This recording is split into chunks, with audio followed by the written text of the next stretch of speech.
Hi friends, ಶಾರಿಕಾ ಶ್ರುತಿ ohm ರೆಸಿಪೀಸ್ಗೆ ಸ್ವಾಗತ. ಇವತ್ತಿನ Sunday special ಏನು ಅಂತಂದರೆ ಒಂದು ಚಿಕನ್ ಗೊಜ್ಜನ್ನು ಮಾಡಿದ್ದೆ. ಅದನ್ನು ನಿಮ್ಮ ಜೊತೆ ಇವತ್ತು ಶೇರ್ ಮಾಡ್ತಾ ಇದ್ದೀನಿ. ಇನ್ನು ಯಾರು ನಮ್ಮ ಚಾನಲ್ಗೆ ಸಬ್ಸ್ಕ್ರೈಬ್ ಆಗಿಲ್ಲ ಅವರು ಈಗಲೇ ಸಬ್ಸ್ಕ್ರೈಬ್ ಆಗಿ ಮತ್ತು ಮುಂದಿನ ವೀಡಿಯೋಗಾಗಿ ಬೆಲ್ ಐಕನನ್ನು ಪ್ರೆಸ್ ಮಾಡಿ. ಈಗ ನೋಡೋಣ ಬನ್ನಿ ಇದಕ್ಕೆ ಹೇಗೆ ಮಾಡೋದು ಅಂತ.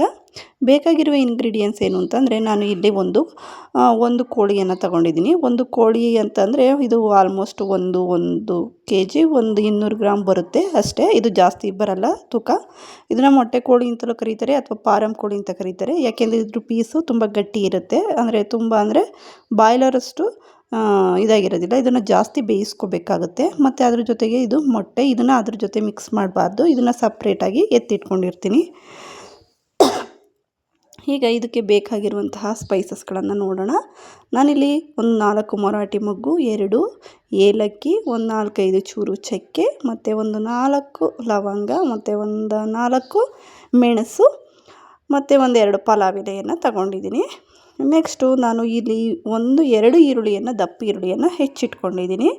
ನೀವು ಜಾಸ್ತಿ ಮಾಡೋದಿದ್ರೆ ಕ್ವಾಂಟಿಟಿಯನ್ನು ಜಾಸ್ತಿಯಾಗಿ ತಗೋಬೋದು. ನಾನಿಲ್ಲಿ 2 ಈರುಳ್ಳಿಯನ್ನು ತಗೊಂಡಿದ್ದೀನಿ. ನೆಕ್ಸ್ಟು ಇಲ್ಲಿ ನಾನು 2 ಮೆಣಸಿಕಾಯಿನ ಹೀಗೆ ತುಂಡು ಮಾಡಿ ಇಟ್ಟಿದ್ದೀನಿ. ಅಂದರೆ 2 ತುಂಡಾಗಿ ಕತ್ತರಿಸಿಟ್ಟಿದ್ದೀನಿ. ಇದು ಆಪ್ಷನಲ್ಲು, ನೀವು ಬೇಕಂದರೆ ಹಾಕೋಬೋದು, ಬೇಡ ಅಂದರೆ ಸ್ಕಿಪ್ ಮಾಡ್ಬೋದು. ಹಾಕಿದರೆ ತುಂಬ ಟೇಸ್ಟ್ ಬರುತ್ತೆ. ಮತ್ತು ನಾನಿಲ್ಲಿ ಒಂದು ಟೊಮೆಟೊನ ಯೂಸ್ ಮಾಡಿದ್ದೀನಿ. ಅದು ಮೀಡಿಯಮ್ ಸೈಜು, ಅಂಥ ದಪ್ಪದೇನಲ್ಲ. ನೀವು ಬೇಡ ಅಂದರೆ ಬೇಕಾದ್ರೆ ಅದನ್ನು ಸ್ಕಿಪ್ ಮಾಡ್ಬೋದು. ನೆಕ್ಸ್ಟು ಶುಂಠಿ ಬೆಳ್ಳುಳ್ಳಿ ಪೇಸ್ಟು. ನಾನಿಲ್ಲಿ 3 ಬೆಳ್ಳುಳ್ಳಿಯನ್ನು ಮತ್ತು 1.5 ಇಂಚು ಶುಂಠಿಯನ್ನು ಕಟ್ ಮಾಡಿ ಪೇಸ್ಟ್ ಮಾಡಿ ಇಟ್ಕೊಂಡಿದ್ದೀನಿ. ನೆಕ್ಸ್ಟು ತೆಂಗಿನಕಾಯಿಯನ್ನು ರುಬ್ಬಿ ಈ ಥರ ತೆಂಗಿನಕಾಯಿ ಹಾಲನ್ನು ಎತ್ತಿಟ್ಕೊಂಡಿದ್ದೀನಿ. ಹಾಲಲ್ಲ, ತೆಂಗಿನಕಾಯಿ ರುಬ್ಬಿರೋದನ್ನು ಎತ್ತಿಟ್ಕೊಂಡಿದ್ದೀನಿ. ನೆಕ್ಸ್ಟು ಕೊತ್ತಂಬರಿ ಸೊಪ್ಪು ಮತ್ತು ಸ್ವಲ್ಪ ಪುದೀನ, ಒಂದು 5-6 ಕಡ್ಡಿಯಷ್ಟು ಪುದೀನ. ಈಗ ನೆಕ್ಸ್ಟು ಇನ್ನು ಇದಕ್ಕೆ ಸ್ಪೈಸಸ್ಸು, ಮಸಾಲೆ ಪುಡಿಗಳು ಅಂತಂದರೆ, ನಾನಿಲ್ಲಿ ಒಂದು ತೇಜು ಚಿಕನ್ ಮಸಾಲವನ್ನು ತೊಗೊಂಡಿದ್ದೀನಿ, ಒಂದು ಅರ್ಧ, ಮತ್ತು ಮನೆಯಲ್ಲಿ ಮಾಡಿರುವಂತಹ ಧನಿಯಾ ಪುಡಿ. ಇದಕ್ಕೆ ನಾನು ಯಾವುದೇ ರೀತಿ ಮಸಾಲೆಯನ್ನು ಸೇರಿಸಿರೋದಿಲ್ಲ. ಬರೀ ಚಕ್ಕೆ ಮತ್ತು ಬರೀ ಧನಿಯನ್ನು ಮಿಲ್ಗಾಕ್ಸಿರ್ತೀನಿ. ಮನೇಲೇ ಅದನ್ನು ನಾನ್ ವೆಜ್ಗೆ ಅಂತ ಮಾಡಿಸ್ಕೊಂಡಿರ್ತೀನಿ. ಮತ್ತು ಒಂದು 1/4 ಸ್ಪೂನಷ್ಟು ಅರಿಶಿಣ, ಮತ್ತು 1.5 ಟೇಬಲ್ ಸ್ಪೂನಷ್ಟು ಖಾರದ ಪುಡಿ, ಮತ್ತು ಅರ್ಧ ಸ್ಪೂನಷ್ಟು ಗರಂ ಮಸಾಲ. ಇಷ್ಟು ಇದಕ್ಕೆ ಬೇಕಾಗಿರುವಂಥ ಇಂಗ್ರೀಡಿಯೆಂಟ್ಸು. ನೆಕ್ಸ್ಟು ಮಾಡೋದಕ್ಕೆ ಎಣ್ಣೆ ಮತ್ತು ರುಚಿಗೆ ತಕ್ಕಷ್ಟು ಉಪ್ಪು. ಹೀಗೆ ಮಾಡೋದು ಹೇಗೆ ಅಂತ ನೋಡೋಣ ಬನ್ನಿ. ನಾನೀಗ ಕುಕ್ಕರಲ್ಲಿ ಇದನ್ನು ಮೊದಲು ಬೇಯಿಸ್ಕೋಬೇಕಾಗುತ್ತೆ ಅಂತ ಹೇಳಿದ್ನಲ್ಲ ಚಿಕನ್ನು. ಅದಕ್ಕಾಗಿ ಈಗ ನಾನು ಇದಕ್ಕೆ ಎಣ್ಣೆಯನ್ನು ಹಾಕ್ತಾಯಿದ್ದೀನಿ. ಎಣ್ಣೆ ಹಾಕಿ ಎಣ್ಣೆ ಸ್ವಲ್ಪ ಚೆನ್ನಾಗಿ ಬಿಸಿಯಾಗಬೇಕು. ಬಿಸಿ ಆದಮೇಲೆ ಇದಕ್ಕೆ ನಾನು ಒಂದು ಸ್ವಲ್ಪ ಅರಿಶಿನ ಪುಡಿಯನ್ನು ಸೇರಿಸ್ಕೊತೀನಿ. ಅರಿಶಿನ ಪುಡಿಯನ್ನು ಸೇರಿಸಿ ಈ ಚಿಕನನ್ನು ನಾವು ಹಾಕಬೇಕಾಗುತ್ತೆ. ಯಾಕೆಂದರೆ ಇದು ಚಿಕನ್ನು ಸ್ವಲ್ಪ ಗಟ್ಟಿ ಇರುತ್ತೆ ಅಂತ ಹೇಳಿದ್ನಲ್ಲ, ಹಾಗಾಗಿ ಇದನ್ನು ನಾವು ವಿಸಲ್ ಬರೆಸ್ಕೋಬೇಕಾಗುತ್ತೆ. ಈಗ ನಾನು ಇದಕ್ಕೆ ಚಿಕನನ್ನು ಹಾಕೋತಾ ಇದ್ದೀನಿ. ಹಾಕಿ ಇದನ್ನು ನಾವೇನು ಮಾಡಬೇಕು, ಒಂದು ಸ್ವಲ್ಪ ಚೆನ್ನಾಗಿ ಅದು ನೀರಂಶ ಎಲ್ಲ ಬಿಟ್ಟೋಗೋ ತನಕ ಸ್ವಲ್ಪ ಇದನ್ನು ಆಗಾಗ ಹೀಗೆ ಹುರ್ಕೋಬೇಕಾಗುತ್ತೆ. ಬಾಡಿಸ್ಬೇಕು. ಸ್ವಲ್ಪ ಒಗ್ಗರಣೆಯಲ್ಲೇ ಎಣ್ಣೆಲೇ ಬಾಡಿಸ್ಬೇಕು. ಯಾವುದೇ ರೀತಿ ನೀರನ್ನು ಈಗ ಮಿಕ್ಸ್ ಮಾಡಬಾರ್ದು. ಇದು ಕಲರ್ ಚೇಂಜ್ ಆಗಬೇಕು. ಚೇಂಜ್ ಆಗ್ತಾ ಇರುತ್ತೆ. ಈಗ ಸೈಡಿಂದ ತಿರುಗಿಸ್ಬೇಕು. ಮಧ್ಯೆ ಹೆಂಗೆ ಬೇಕಂಗೆ ಕದರಬಾರ್ದು. ನಾನು ಸೈಡಿಂದ ತೆಗಿತಿದ್ದೀನಲ್ಲ, ಈ ರೀತಿಯಾಗಿ ತೆಗಿಬೇಕು.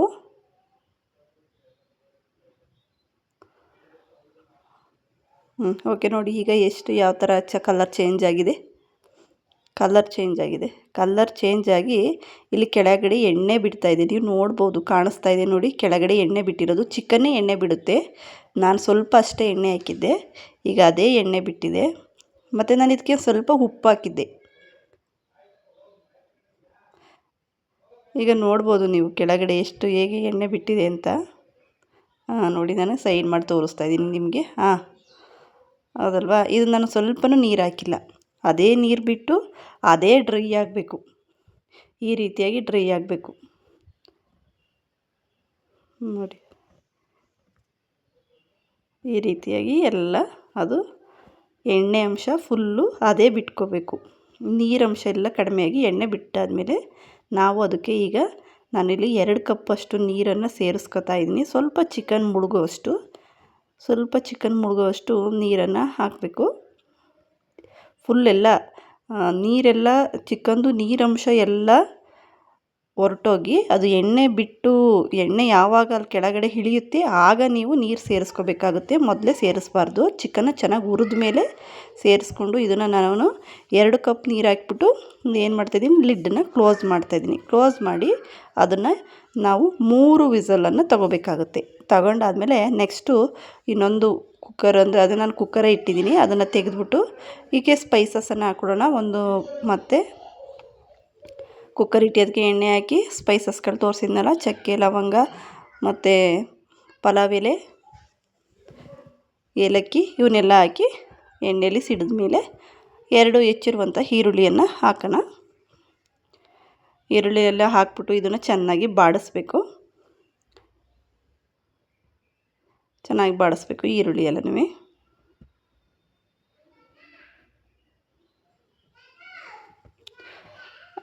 ಈರುಳ್ಳಿ ಎಲ್ಲ ಗೋಲ್ಡಿಶ್ ಬ್ರೌನಿಗೆ ತಿರುಗೋ ತನಕ ಇದನ್ನು ನಾವು ಬಾಡಿಸ್ಕೋಬೇಕಾಗುತ್ತೆ ಚೆನ್ನಾಗಿ.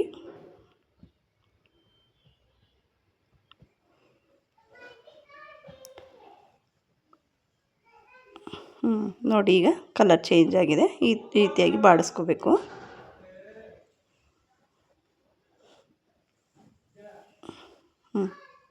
ಈ ರೀತಿ ಬಾಡಿಸ್ಕೊಂಡಾದ್ಮೇಲೆ ನಾವು ಇದಕ್ಕೆ ಈಗ ಶುಂಠಿ ಬೆಳ್ಳುಳ್ಳಿ ಪೇಸ್ಟನ್ನು ಮಿಕ್ಸ್ ಮಾಡ್ಕೊಳ್ಳೋಣ. ಈ ಶುಂಠಿ ಬೆಳ್ಳುಳ್ಳಿ ಪೇಸ್ಟು ಈ ಈರುಳ್ಳಿಗೆಲ್ಲ ನೀಟಾಗಿ ಹಿಡಿಬೇಕು. ಆ ರೀತಿಯಾಗಿ ಬಾಡಿಸಿ ಸೈಡಲ್ಲಿ ಎಣ್ಣೆ ಬಿಟ್ಕೋಬೇಕು. ಆ ರೀತಿಯಾಗಿ ನಾವು ಈ ಶುಂಠಿ ಬೆಳ್ಳುಳ್ಳಿ ಪೇಸ್ಟನ್ನು ಚೆನ್ನಾಗಿ ಬಾಡಿಸ್ಕೋಬೇಕು. ಏಕೆಂದರೆ ಇದರಲ್ಲೇ ನಮಗೆ ಟೇಸ್ಟು ಚೆನ್ನಾಗಿ ಬರೋದು. ಸೊ ಹಂಗಾಗಿ ಹಾಕಿದ ತಕ್ಷಣ ಬೇರೆ ಐಟಮ್ಸ್ ಆ್ಯಡ್ ಮಾಡೋಕ್ಕಿಂತ ಮುಂಚೆ ಶುಂಠಿ ಬೆಳ್ಳುಳ್ಳಿ ಪೇಸ್ಟು ಅದ್ರ ಜೊತೆ ಸೆಟ್ಟಾಗಿ ಎಣ್ಣೆ ಬಿಡೋ ಅಷ್ಟು ಮಟ್ಟಕ್ಕೆ ನಾವು ಅದನ್ನು ಫ್ರೈ ಮಾಡ್ಕೋಬೇಕಾಗುತ್ತೆ. ನೋಡಿ ಈಗ ಸೈಡಲ್ಲಿ ಎಣ್ಣೆ ರಿಲೀಸ್ ಆಗ್ತಾ ಇದೆ. ಹೀಗೆ 1-2 ನಿಮಿಷ ನೀವು ಬಿಡಬೇಕು, ಅದೇ ಎಣ್ಣೆ ಬಿಟ್ಕೊಡುತ್ತೆ. ಯಾವುದಾದ್ರೂ ಅಷ್ಟೇ ಮಸಾಲೆ ಎಣ್ಣೆ ಬಿಡೋ ತನಕ ಫ್ರೈ ಮಾಡಿದರೆ ಅದು ಚೆನ್ನಾಗಿ ಆಗೋದು. ಈಗ ನಾನು ಇದ್ದಂಥ ಮೆಣಸಿಕಾಯನ್ನು ಸೇರಿಸ್ಕೊತಾ ಇದ್ದೀನಿ. ಮೆಣಸಿಕಾಯಿ ಆದಮೇಲೆ ಹೆಚ್ಚಿದ್ದಂಥ 1 ಟೊಮೆಟೊ ಹಣ್ಣನ್ನು ನಾನು ಸೇರಿಸ್ಕೊತಾ ಇದ್ದೀನಿ. ಈ ಟೊಮೆಟೊ ಹಣ್ಣು ನಾವೀಗ ಸ್ವಲ್ಪ ಬಾಡಿಸ್ಬೇಕು. ಈ ಟೊಮೆಟೊ ಹಣ್ಣು ಮತ್ತು ಮೆಣಸಿನ್ಕಾಯನ್ನು ಚೆನ್ನಾಗಿ ಬಾಡಬೇಕು. ಬಾಡಿದ್ಮೇಲೆ, ಏಕೆಂದರೆ ನಾನು ಈಗ ಇದಕ್ಕೆ ಸ್ವಲ್ಪ ಉಪ್ಪನ್ನು ಸೇರಿಸ್ಕೊತೀನಿ. ರುಚಿಗೆ ತಕ್ಕಷ್ಟು ಉಪ್ಪನ್ನು ನೀವು ಸೇರಿಸ್ಕೋಬೇಕು ಇದಕ್ಕೆ.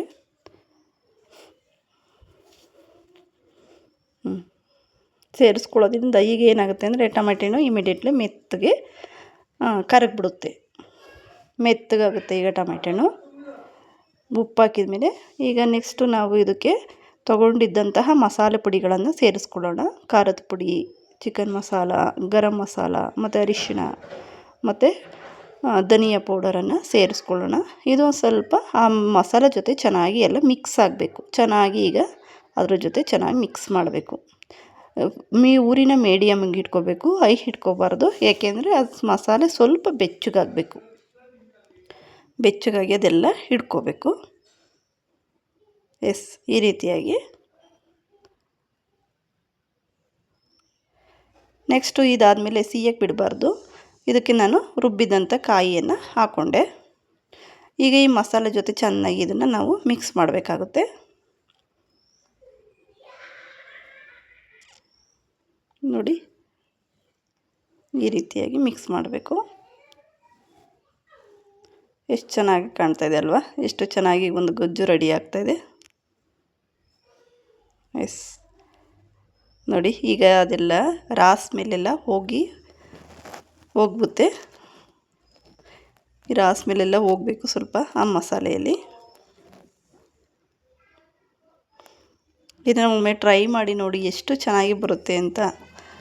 ಮತ್ತು ಈ ಬಾಯ್ಲರ್ ಚಿಕನ್ ಯಾರು ತಿನ್ನೋಕ್ಕೆ ಇಷ್ಟ ಆಗಲ್ಲ ಅವರು ಇದನ್ನು ಟ್ರೈ ಮಾಡ್ಬೋದು. ಈ ಬೇಯಿಸಿ ಮಾಡೋದ್ರಿಂದ ತುಂಬ ಚೆನ್ನಾಗಿ ಟೇಸ್ಟ್ ಬರುತ್ತೆ, ರುಚಿ ಬರುತ್ತೆ. ನೆಕ್ಸ್ಟ್ ನಾನು ಇದಕ್ಕೆ ಪುದೀನ ಸೊಪ್ಪನ್ನು ಸೇರಿಸ್ಕೊತಾ ಇದ್ದೀನಿ.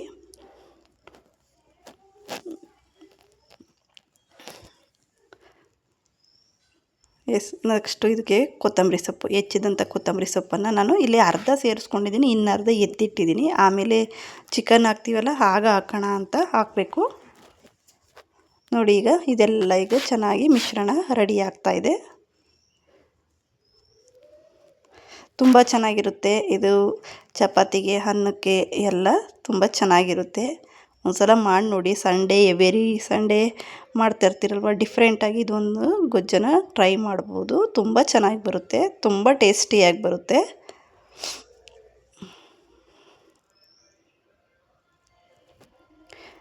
ಈ ರೀತಿಯಾಗಿ ಮಿಶ್ರಣ ಎಲ್ಲ ರೆಡಿ ಆಗಬೇಕು, ಗೊಜ್ಜೆಲ್ಲ ರೆಡಿ ಆಗಬೇಕು. ಎಣ್ಣೆ ಬಿಡಬೇಕು ಸೈಡಲ್ಲಿ ಎಲ್ಲ.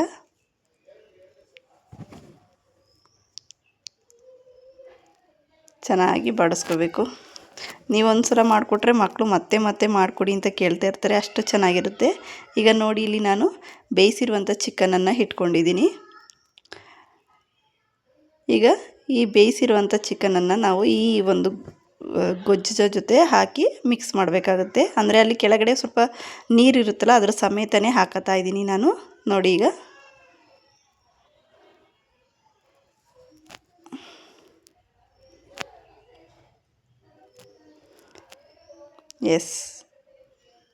ಈಗ ಇದನ್ನೆಲ್ಲ ಚೆನ್ನಾಗಿ ಒಂದು ಮಿಕ್ಸನ್ನು ಕೊಡಬೇಕಾಗುತ್ತೆ.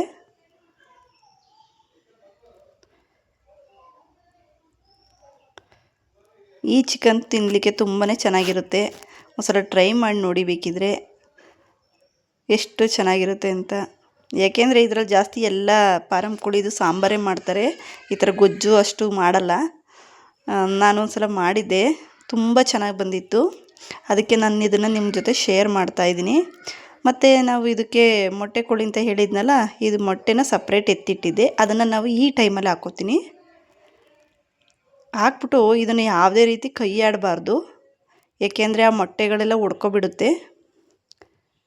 ಅದನ್ನು ಎತ್ಬಿಟ್ಟು ಮೆಲ್ಲಕ್ಕೆ ಅದೇ ರೀತಿಯಾಗಿ ಹಾಕೋಬೇಕು. ಈಗ ಏನು ಮಾಡಬೇಕು, ಅದ್ರ ಮೇಲೆ ಸ್ವಲ್ಪ ಬಿಸಿ ಹಾಕಿ, ಅದೇ ಬಿಸಿಗೆ ಅದೇನಾಗುತ್ತೆ ಫುಲ್ಲು ಬಾಯ್ಲ್ ಆಗಿಬಿಡುತ್ತೆ, ಮೊಟ್ಟೆ ಅಲ್ವಾ. ಹಾಗಾಗಿ ನೋಡಿ ನಾನು ಅಷ್ಟೇ ಹಾಗೆ ನಿಧಾನಕ್ಕೆ ಅದ್ರ ಮೇಲೆ ಬಿಸಿಯಂತಹ ಚಿಕನ್ನು ಮತ್ತು ಇದನ್ನು ಹಾಕ್ಬಿಟ್ಟು ಹಾಗೆ ಕವರ್ ಮಾಡ್ತೀನಿ. ಇದನ್ನು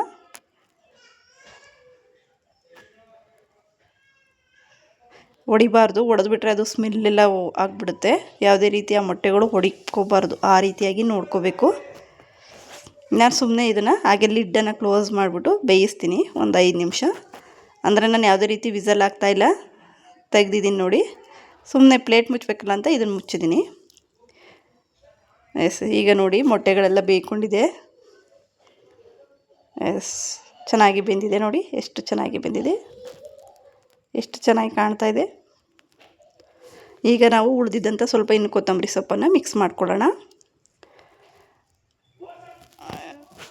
ಇದನ್ನು ಸಂಡೇಲಿ ಟ್ರೈ ಮಾಡಿ ನೋಡಿ, ತುಂಬ ಚೆನ್ನಾಗಿ ಬರುತ್ತೆ.